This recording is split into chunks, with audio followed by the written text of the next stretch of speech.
我叫夏彤，是思南学院2年级的学生，目前正在休学。我得了一种奇怪的病，若是大脑停止思考一段时间后，身体就会迅速衰老。因此，我需要任何形式的谜来维持思考，这样我才能活下去。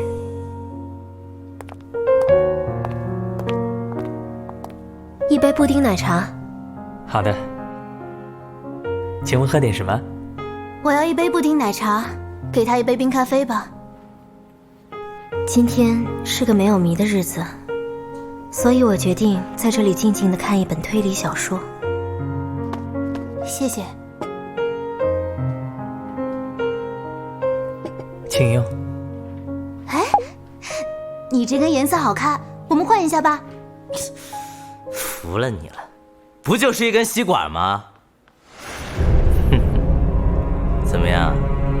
钱准备好了吗？再给我1周，行吗？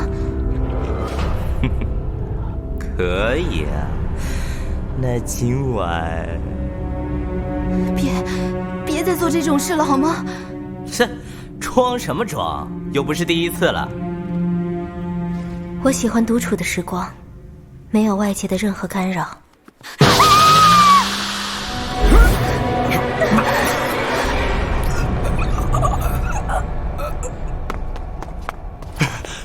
喂，怎么了？他已经死了，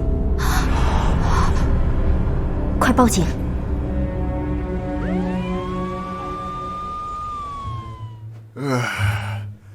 这天儿真热。孙警官，死者是生化物中毒，口腔有金属异味，应该是几十分钟前口服了毒药，当场身亡。经过检测，死者喝的这杯咖啡里有毒物成分。怎么会？你不是那个网红少女偶像苏佳吗？给我签个名呗！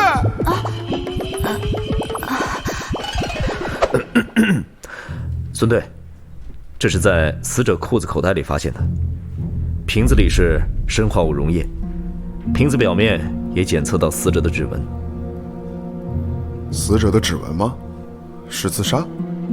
我想应该是自杀没错，因为在这位男客人喝这杯咖啡前，女客人和他交换过吸管，但女客人用了那根吸管之后并没有中毒，那就表示当时咖啡里还没有毒药，而在那之后，除了男客人之外，没人接触过那杯咖啡，也没人接近过他的身边，那边的摄像头应该都拍到了当时的情况，所以只可能是男客人自己把毒药倒在了咖啡里。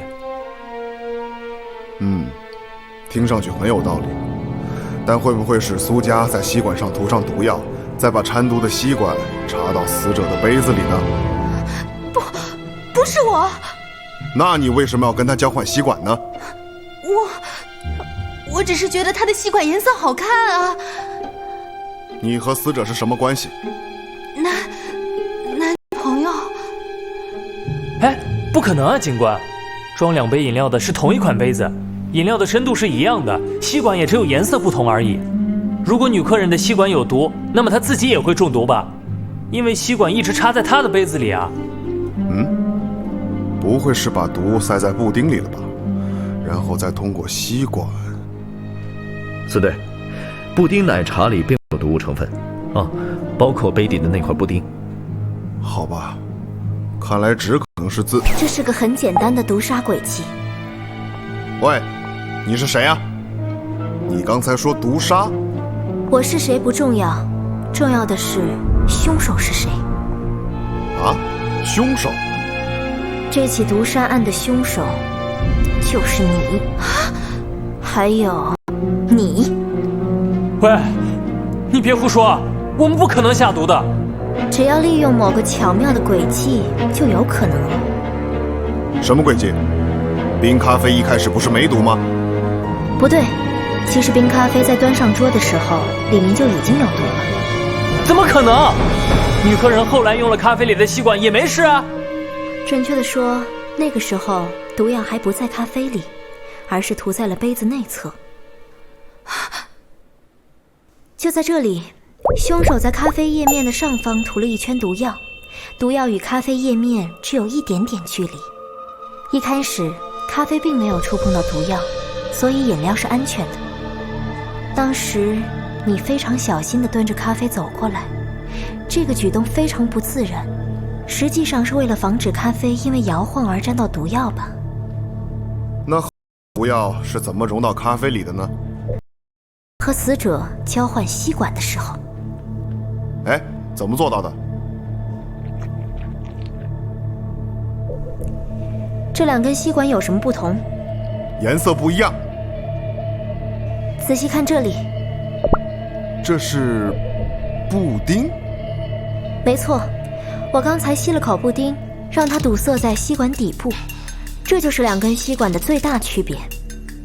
几千年前，物理学家阿基米德解开了浮力的奥秘。我们知道，只要有物体浸在液体里，液面就会上升。如果是空心的吸管，插进饮料后，液面上升的量仅仅等于浸在咖啡里吸管壁的体积。吸管壁非常薄，因此可以忽略不计。但如果是这根底口堵塞的吸管，情况就完全不同了。因为堵住了吸管口，当吸管插进咖啡时，液体无法及时流入吸管内部，这就相当于插进了一根完全实心的圆柱。这种吸管非常粗，这时候上升液面的容积就等于吸管所有没入咖啡的部分，上涨的液面就这样触碰到了杯子内侧的毒药，变成了一杯毒咖啡。出于某个动机，你们计划合谋杀死被害者。身为店员的你，事先计算好吸管的体积，在杯子内侧涂上毒药。而你故意叫了布丁奶茶，在死者的咖啡上桌前，你吸了口布丁，让吸管堵塞，再立刻和死者交换吸管，让咖啡真正掺入毒药。你们这样做主要是为了误导下毒时间，从而让自己身处不可能下毒的境况里解除嫌疑，同时让死者看起来更像自杀。至于死者口袋里的毒药瓶，也是你刚才偷偷放进去的吧？顺便用死者的手沾上了指纹。你到底是什么人？我喜欢独处，但有时候谜也会自动找上我，打破这份静谧。关于杀人动机，抱歉，我对这些完全没有兴趣。对我而言，谜到这里已经全部解开了。喂，能告诉我你的名字吗？我可以做你的粉丝吗？我可以加你微信吗？可以哦。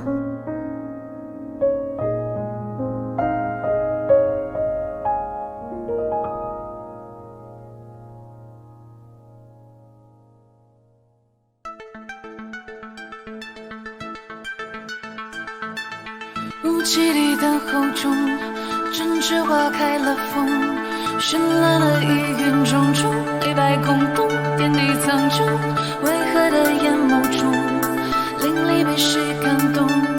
皎洁被言语温柔，一笑带过，耀眼火中，阴暗的国度中，谁脚步在舞动？